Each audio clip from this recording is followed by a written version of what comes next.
Y creo que todo lo que compartió nuestro hermano tiene que ver con lo que vamos a compartir en estos miércoles que me quedan. Vamos a ir una carta muy conocida de la Escritura, vamos a ir a Tito. Lo que vamos a buscar básicamente es darle un perfil práctico, porque como bien decía nuestro hermano, lo importante acá es entender que cuando uno mira la Escritura, lo que va a ver es que todo tiene que tener un perfil práctico, un perfil básicamente de uso diario, ¿no? Y eso es especialmente cuando uno piensa en lo que es el testimonio cristiano, es el gran objetivo que estos grandes hombres y también mujeres de Dios nos dejaron como ejemplo, ¿no? Que la vida cristiana no es solamente, como decía nuestro hermano, lo que uno lee o el mensaje que uno da, sino realmente lo que vive y transmite. Cuando vamos a Tito, nos vamos a dar cuenta que básicamente Tito es una carta que está escrita a un joven. Acá no hay muchos jóvenes, hoy faltaron un montón de jóvenes, pero esto está grabado, así que seguramente quiero creer que en algún momento lo van a escuchar.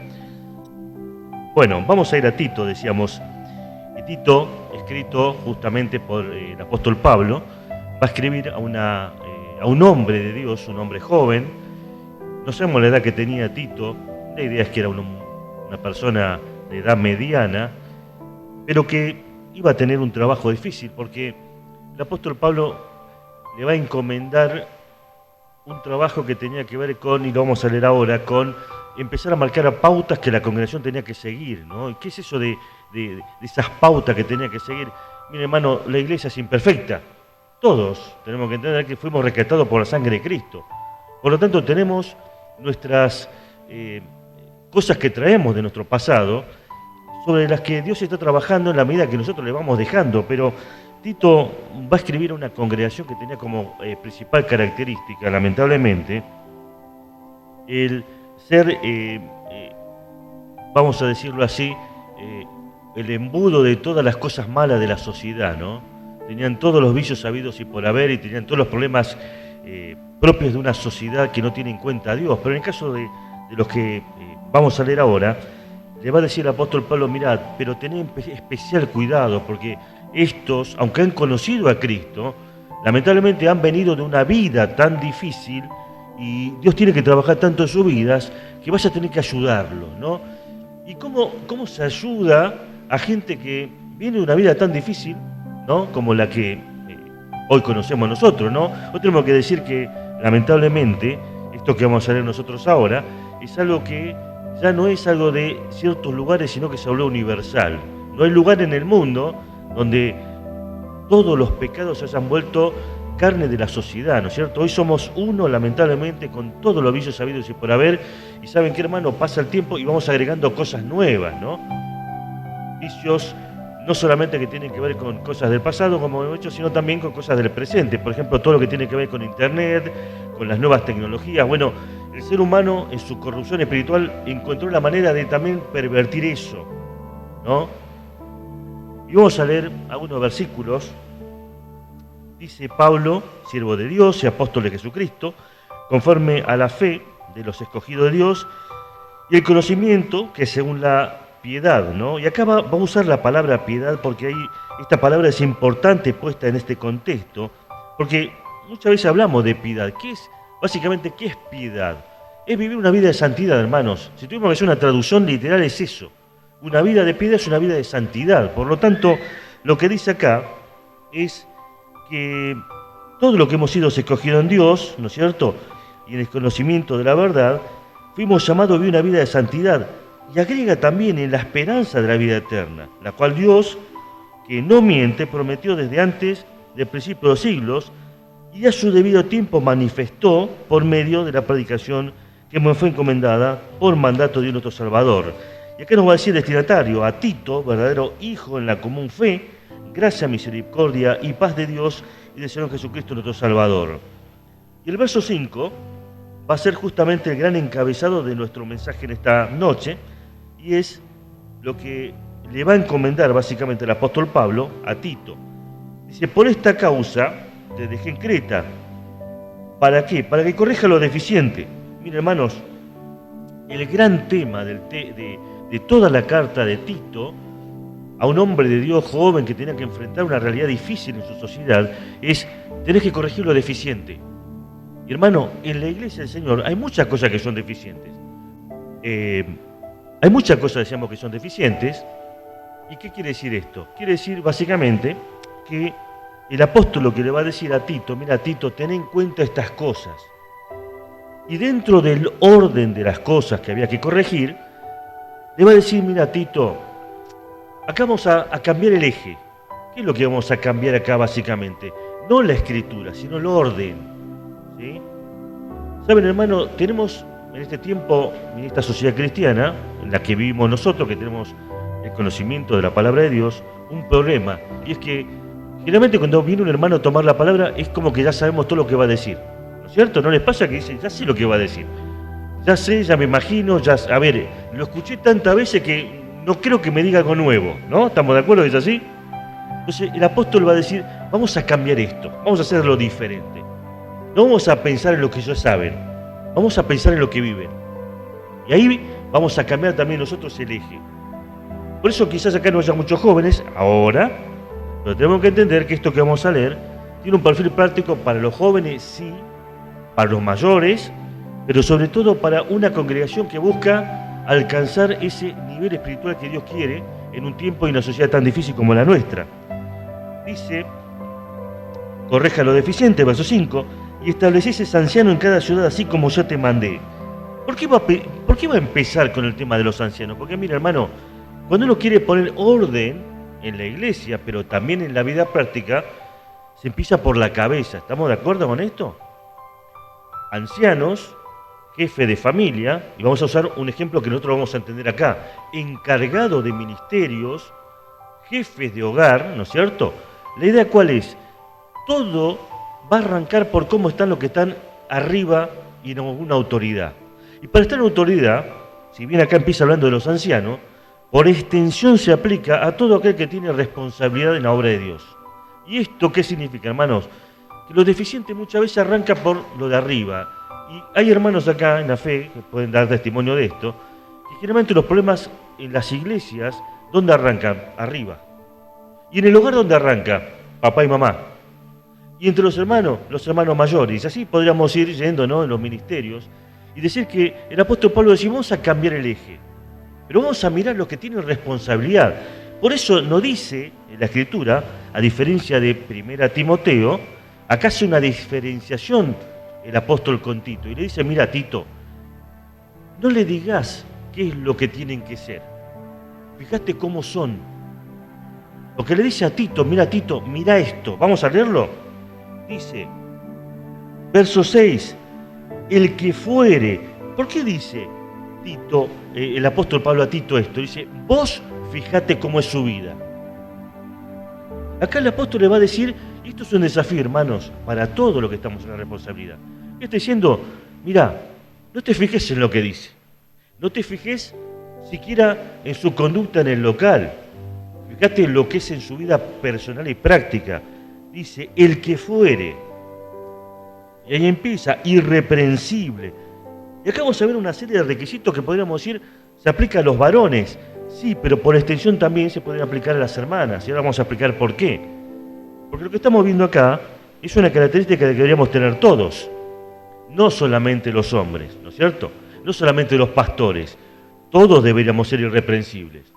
Ahora le dice: mira, como primer medida, primer cosa que tienen que tener es, fíjate, su vida coincide con lo que dice. Mire, hermano, hacer coincidir lo que uno dice con lo que uno vive, a veces es un gran problema.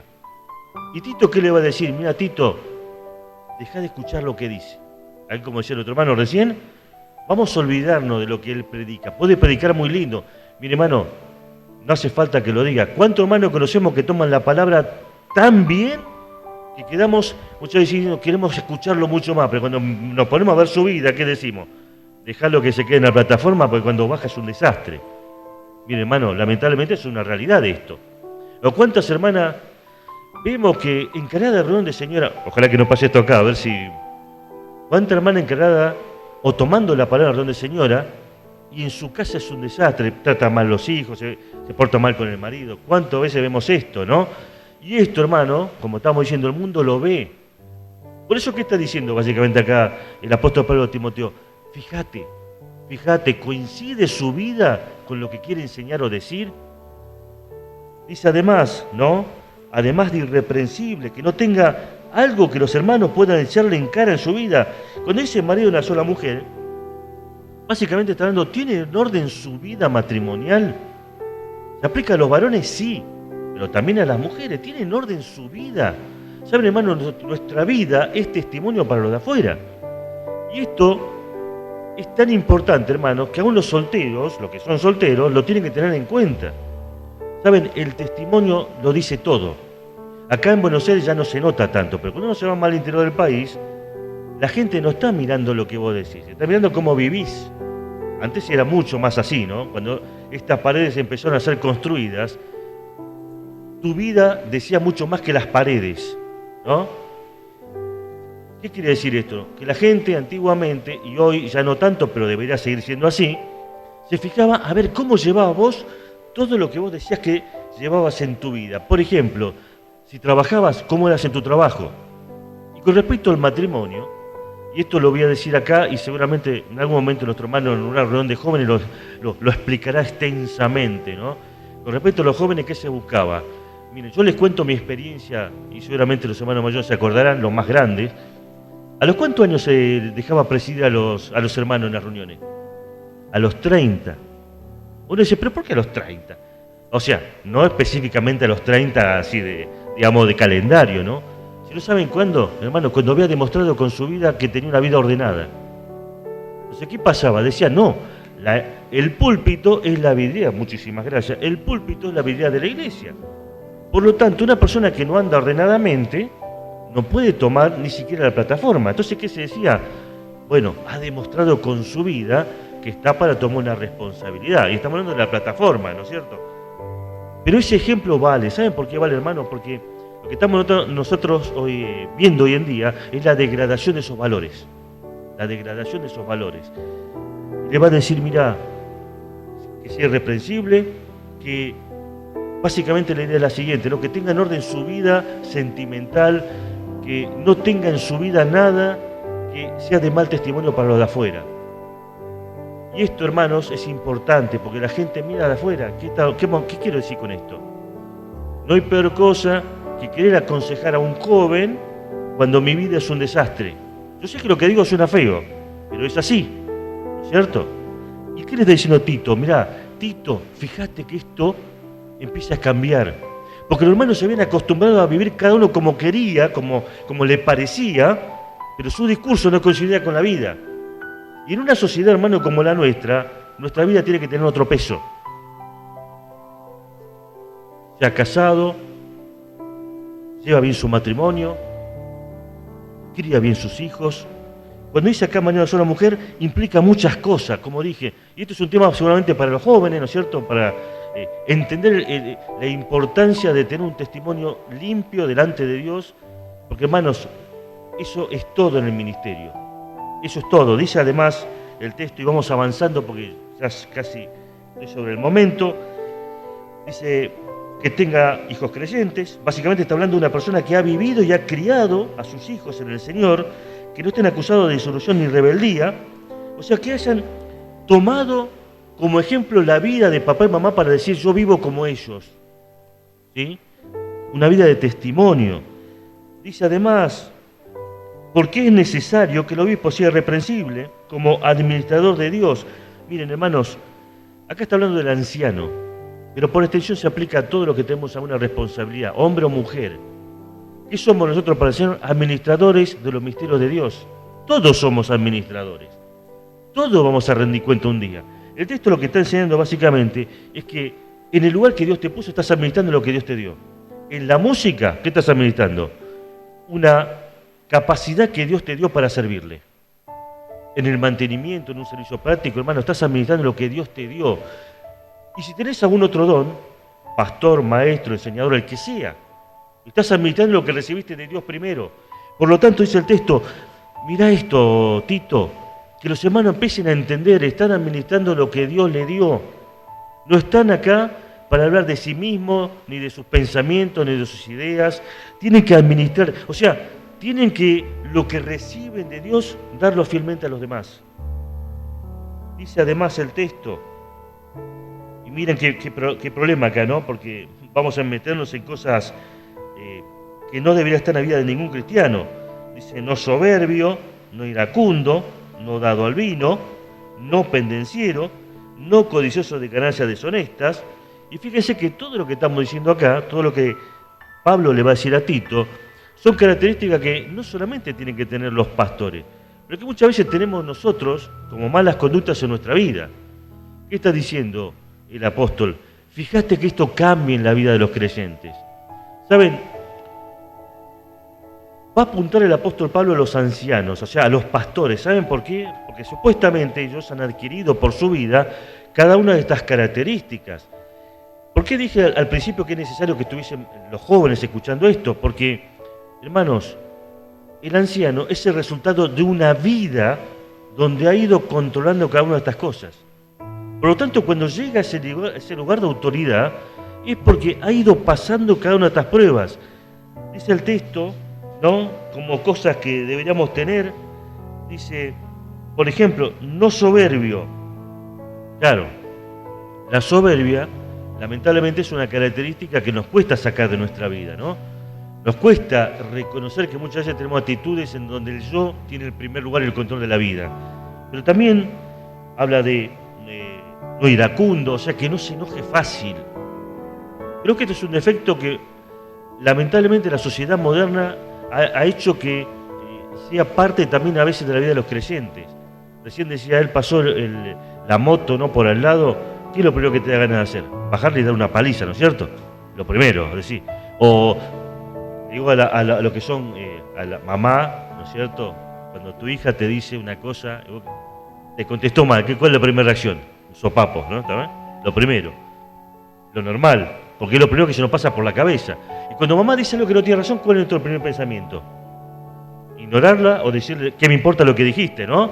Bueno, el texto dice claramente acá, no iracundo. Y podríamos citar muchas de estas condiciones como cosas que, hermanos, son parte de nuestra vida, lamentablemente. Y el apóstol le va a decir, mira, Tito, fíjate, trabajá en la vida de ellos para que estas cosas no sean parte de su vida. Tomate el trabajo de ayudarlos a que cambien esas características de su vida. Dice, no pendenciero, o sea, no una persona, miren, la palabra esta pendenciero tiene que ver con esto, tiene que ver con las personas que les gusta buscar problemas. ¿Vieron que en la iglesia hay hermanos que siempre tienen algún problema? Siempre tienen a ellos siempre le pasa algo. No tuvo la temperatura justa, el ventilador no sopla para su lado, el hermano no lo saludó. ¿Vieron? Ese hermano tenemos un montón. No me saludó. Siempre tenemos un montón de hermanos que tienen este tipo de defectos. Pero ¿saben lo que pasa, hermano? Le va a decir el apóstol Pablo a Tito, mira, Tito, ayúdalos a que cambien esto en su vida. Fíjate vos, acompañalo.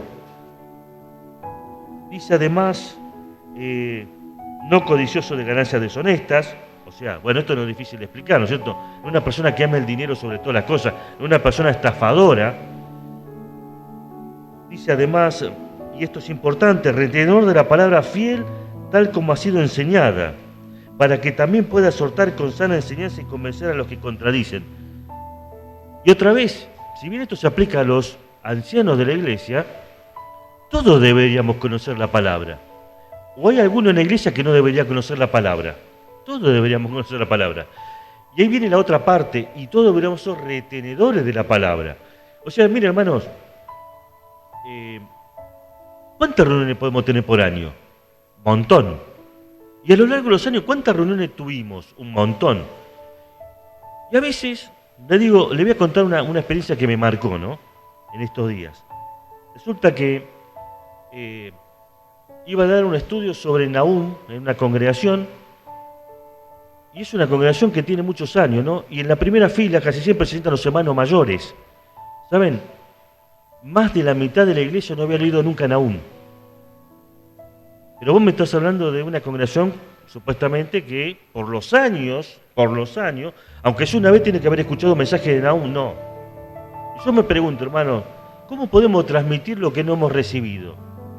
¿Cómo podemos transmitir lo que no hemos recibido? El texto dice retenedor. ¿Qué quiere decir? Yo tengo que guardar, pero para guardar primero me tengo que llenar de la palabra. Y el gran problema de la cristiandad moderna, hermano, es que estamos llenos de mensajes, pero guardamos poco de la palabra. Y una iglesia que va a cambiar, una congregación, un grupo de hermanos que quiere cambiar realmente la obra de Dios para bien y para adelante y para que la obra sea engrandecida, ¿qué tiene que tener? Primeramente tiene que estar lleno de la palabra. Pero después de estar lleno de la palabra, ¿qué tiene que estar? Tiene que estar siempre reteniendo esa palabra. Pero hay una razón para esto. ¿Para qué? A su vez para transmitirla a otros. Dice el texto así. Dice, para que también pueda exhortar con sana enseñanza y convencer a los que contradicen. Cada 2 por 3, pedido de oración, ¿no? Algún chico de la iglesia joven, allá tenemos unos cuantos, dice, hermano, quiero pedir oración por una compañerita de la escuela a la que le hablé, pero bueno, no le pude decir mucho porque es de otra religión, ¿no? Casi digo, otra religión. Entonces, ¿qué pasa? Vos seguramente dirás, pero vos venís a la iglesia desde que naciste, o sea, que sos chiquitita. ¿Cómo no le pudiste entregar el mensaje correctamente? Y no, porque la verdad que me dijo cosas que me dejó medio mal y no lo entendí bien y no puede pasar esto, no debería pasar esto. Y el texto que nos enseña, hermano, que los cristianos deberíamos ser primeramente aquellos que estamos llenos de la palabra. A su vez, ¿para qué? Para compartir con otros. Y el texto dice claramente, ¿no? Para poder explicarle a los que contradicen. Mira, hermano, hoy en este mundo moderno estamos llenos de gente que tiene muchos pensamientos. Muchos de ellos ni siquiera tienen que ver con la Biblia. Algunos sí, pero son totalmente torcidos, pensamientos sectarios, y a veces ni siquiera esos son pensamientos de hombre, lo que están haciendo mucho daño en la iglesia. ¿Y cuál es nuestro problema, hermano? A veces no sabemos cómo compartir con otro el mensaje correcto. Y este es un llamado de Dios para nosotros que estamos acá. Hermano, no puede ser que después de años y años de creyente no podamos encontrar en la palabra de Dios la respuesta para la necesidad que tiene el otro. Para mí primero, pero también para el otro. Ahí habla de los que contradicen. Mire, hermano, está lleno de hermanos que tienen esta conducta, ¿no? De buscar siempre una forma de tratar de minimizar el mensaje de Dios o de contradecir. Y el texto habla justamente de esto. Dice a sí mismo, ¿no? Dueño de sí mismo. Bueno, además, una característica, ¿no?, que debe tener, que yo quise resaltar acá, es habla de ser dueño de sí mismo. ¿Qué quiere decir básicamente? Quiere decir que la persona que tiene una responsabilidad en la obra de Dios, pero también quiere marcar una diferencia dentro de lo que es el cuerpo de la iglesia, tiene que poder cuidarse, tener cuidado de sí mismo. Miren, le voy a hacer una diferenciación. Una cosa es el temperamento. ¿Saben? Todos nacemos con un temperamento acá, ¿sí? La pregunta es, ¿qué es lo que tiene que cambiar en nuestra vida? ¿Vieron que todos somos diferentes? Algunos son más melancólicos, algunos son más de ir al frente, ¿no? Eso es algo con lo que nacimos. Todos nacimos diferentes en cuanto a eso. Pero es lo que Dios quiere cambiar en tu vida y en mi vida. ¿Saben qué es? Es el carácter. La pregunta es, ¿quién es una persona fuerte? ¿Quién es una persona fuerte de verdad? Y no hablo de lo físico. ¿Quién es una persona fuerte? Es aquel que ha logrado dominar sus emociones. ¿Se entiende? Eso es una persona fuerte. Eso es una persona que ha encontrado la madurez en su carácter. Y eso no tiene que ver con la edad, tiene que ver con la entrega a Dios. Eso es personal. ¿Saben, hermano? Dios quiere cambiar tu carácter y mi carácter. El temperamento Dios no lo cambia. Miren, hermanos, cuando uno mira la Biblia, Dios eligió a 12 apóstoles. ¿Eran iguales todos? No. Diferentes. Y en esta congregación todos somos diferentes, todos. Hermano, eso que vos sos, Dios no lo va a cambiar. ¿Sabés por qué? Porque Dios te ama como vos sos. Pero ¿qué es lo que Dios quiere hacer? Dios quiere cambiar tu carácter. Para que eso que vos sos, Dios lo puede usar para su gloria. Y es por eso que ahora, hermanos, y ojalá todos los jóvenes de esta congregación lo entiendan ahora, yo lo entendí siendo mucho más grande, podamos cambiar nuestro carácter. Poner en la mano de Dios nuestro carácter. Mira, hermano, hablamos de reacciones. Seguramente una persona que tiene un temperamento colérico, como le pasaba a Pedro, ¿qué va a decir? yo lo soluciono, yo quiero ir al frente. Pero una persona como Juan, por su forma de ser, habrá sido una persona que seguramente estaría siendo más espectador de la situación y no tanto un protagonista. Mire, hermano, sin importar tu personalidad, Dios quiere cambiar el carácter en tu vida, porque cuando Dios cambia tu carácter, eso que vos sos te lo transforma para su gloria. Mira un ejemplo. Cuando uno mira la vida de Moisés, dice la Biblia que Moisés fue uno de los hombres más mansos de la tierra, ¿no? Y ya tengo que ir terminando. Uno de los hombres más mansos de la tierra. Pero saben, tiene algunas características que lo hicieron especiales para el servicio al cual Dios le llamó. Ustedes alguna vez habrán leído, ¿no? Supongo que lo habrán leído, estoy seguro que es así. Cuando uno lee el libro de Éxodo, ¿no es cierto?, Levítico, Deuteronomio, ¿qué es lo que empezamos a ver? Una serie de mandatos, ¿sí? Una serie de ordenanzas. Ahora, fíjense esto, ¿no? No cualquier persona hubiese podido hacer lo que hizo Moisés. Porque Moisés tuvo una característica especial que Dios utilizó para su gloria. ¿Saben cuál es? Era una persona que tenía la capacidad de retener las instrucciones y guardarlas como eran. Dios le dijo, sube acá, te voy a mostrar el modelo de qué cosa, del tabernáculo que vas a hacer en la tierra. Ahora, ¿vieron cuando pasa un auto? ¿No? Lo miraste. ¿Te acordaste los 10 minutos como en el auto? ¿Qué marca? No, nada. Fíjense esto, ¿no? Dios tomó una característica propia de esta persona y lo usó para su gloria. Y él copió todo, como dice la Biblia, fielmente. Fielmente. ¿Qué quiero decir con esto, hermano? Y ya voy cerrando. Dios quiere cambiar algo en nuestra vida. Dios quiere cambiar el carácter. Y Tito, un hombre de Dios con todas las letras, tenía que conservar en su corazón esta palabra, retenerla para ayudar a otros. Pero también dice el texto que él iba a tener una responsabilidad terrible. ¿Saben cuál es? Y lo vamos a ver en la próxima reunión. Tenía que presentarse todo como ejemplo. ¿Saben, hermano? Un desafío más que nada de los jóvenes, que luego te va a llevar a una responsabilidad mayor en obreros. ¿Cuál es? Como dice el texto, ser ejemplo primero vos. Cuando uno es joven es difícil. Vamos a ir terminando la lectura de este capítulo primero. Y dice, verso 10, porque hay muchos contumaces, habladores de vanidades y engañadores, mayormente los de la circuncisión. ¿Qué está diciendo? Está lleno de gente que enseña cosas que no son. Miren, hoy más que nunca tenemos un montón de gente que enseña cosas raras. Hace poco estaba viendo un muchacho con mucho dolor, lo recuerdo de muchos años, y un día lo vi yendo a una de esas congregaciones judío-mesiánicas, que no son verdaderamente judío-mesiánicas, sino que es una mezcla medio rara, ¿no? Y un día me dice, Carlos, descubrí que todo lo que estábamos hablando estaba mal. Me dice, hay que guardar la Torá, y me empezó porque Yeshua Yamasita, y me empezaba, ¿qué le pasó? ¿Qué le pasó? Claro, se confundió. Y lo veía con la ropa, ¿no?, judía, ¿qué pasó? Y perdió en un momento de su vida el rumbo. En un momento de su vida, evidentemente algo le pasó, y como dice el texto, ¿no?, fue llevado por estos grupos que, lamentablemente, hay que decirlo así, están preparados para confundir a la gente. Y muchos se terminan yendo para allá. ¿Y saben lo que dice la Biblia? Que en el último tiempo, que es lo que estamos viendo nosotros ahora, se amontonarán falsos maestros y a muchos van a engañar. Hermano, que no sea ninguno de los que está acá. Dice además el pasaje, a los cuales es preciso tapar la boca, que trastornas casas enteras. Hermano, esta congregación, gracias a Dios, ninguno de acá lo ha vivido.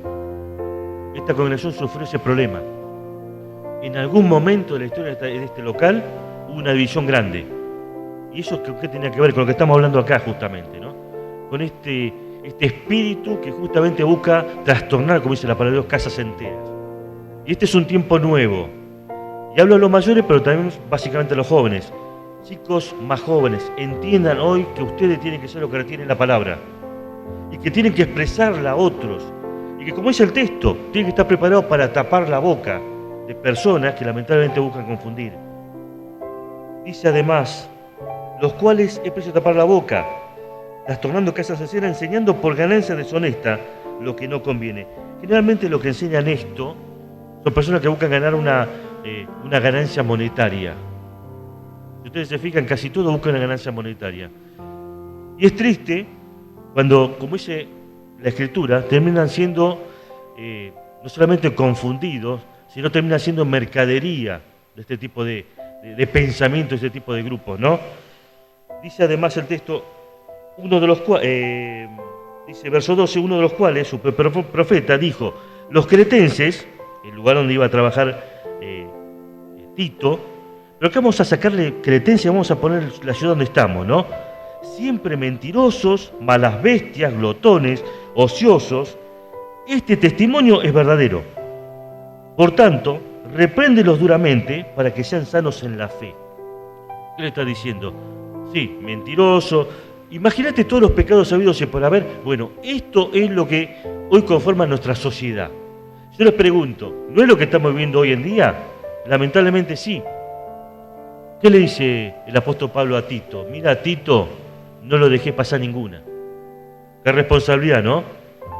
Hermanos, en el Señor, no nos conformemos al mundo. Básicamente lo que le está diciendo Pablo a Tito, mira, no es solamente no le dejes pasar una. Le está diciendo, insistí en estas cosas.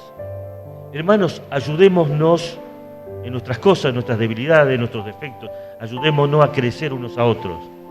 Dice el texto a Tito, le dice, mirá, pero vos básicamente vas a hacer esto, reprenderlos duramente. Sé firme, sé firme. El pecado siempre va a ser pecado. Siempre, cuando uno mira la Escritura, el modelo de Dios no se puede romper. Pero es nuestro trabajo, hermano, no ser complaciente con el pecado. Esas pequeñas cositas que nos permitimos son las que nos hacen caer. Yo al alcohólico le digo, tómate solamente un sorbito de vino, ¿no? ¿Cuánto le va a durar eso para que caiga definitivamente? Tiempo. Un día, dos, un ratito, ¿no? Y ese es un problema grave que tenemos a veces. Nos permitimos cosas en la vida. Y son las que nos terminan llevando muchas veces al desastre. Dice, sé duro en esto. Verso 14. No atendiendo a las fábulas judaicas ni a mandamientos de hombres que se apartan de la verdad.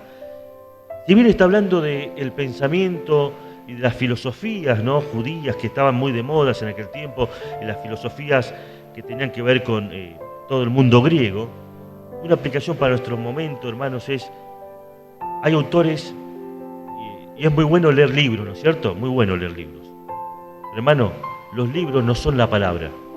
Por eso tenemos que tamizar todo lo que leemos, lo que escuchamos. ¿Para qué?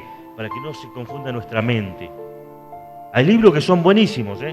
Solo los leí cuando era más joven, pero después pasó unos años y me di cuenta, no, pará, esto que dice acá no es tan así.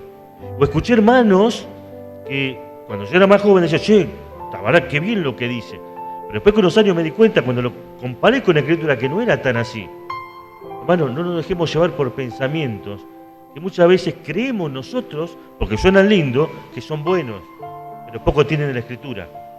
Por eso el hombre y la mujer de Dios tienen que conocer la Escritura, para no dejarse llevar por lo que está de moda y lo que va a venir de moda. El otro día hablaba con Marcos, ¿no? Ahora no está tu hijo, ¿no?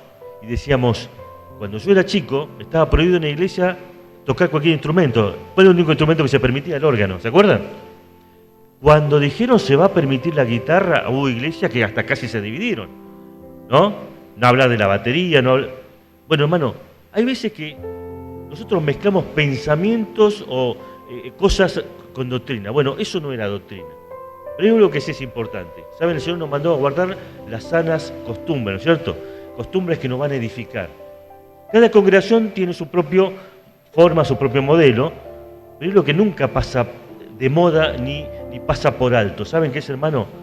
El respeto a la palabra de Dios. Un hermano una vez me dio una lección que me guardó en el corazón, ¿no? Y le digo, ¿por qué todavía en la iglesia no permiten, por ejemplo, la batería? Y este hermano me dijo así, me dice, mira, porque hay hermanos a los que todavía esto les afecta. Y ahí él me hizo ver una lección espiritual importante. Mire, hermanos, la Escritura nunca se contradice. Creo que la batería no es doctrina, pero acá venía otro problema. ¿Qué dice la Escritura que tenemos que hacer con los más débiles en la fe? Cuidarlo, ¿no es cierto? Saben, hermano, a veces por amor a otros más débiles, hay cosas que no es que decimos que están mal, pero si la podemos obviar, las obviamos. Lo que tiene que ganar es el amor. ¿Estamos de acuerdo en esto? Yo sé que es difícil. Y es por eso que tenemos que tener madurez para saber qué cosas sí son y qué cosas no. Qué cosas se aplican a la iglesia y qué cosas no se aplican a la iglesia.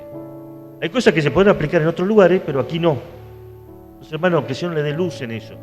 Pero para eso, como dice el apóstol, hay que ser severos. ¿En qué cosa? No en el pensamiento del hombre, sino en guardar la palabra, guardar una vida de santidad. Y ahora sí, por último, todas las cosas son puras para los puros, mas para los corrompidos, incrédulos, nada les puro, hasta su propia mente y su conciencia están corrompidas. Verso 16, cerramos con esto. Profesan conocer a Dios, pero con sus hechos lo niegan, siendo abominables y rebeldes y reprobados en cuanto a buena obra, en cuanto a toda buena obra. El cierre de este texto es: profesan conocer a Dios. Hermano, cuidado con esto. Dicen que conocen a Dios. Miremos cómo es su vida. Miremos lo que enseñan. Contrastémoslo con la palabra. Retengamos la palabra sana, fiel, y a su vez enseñemos eso. Que Dios nos bendiga y, si Dios nos permite, vamos a ver próximo día miércoles en qué otra cosa la iglesia tiene que poner orden, ¿no es cierto? Y corregir lo deficiente. Dios les bendiga.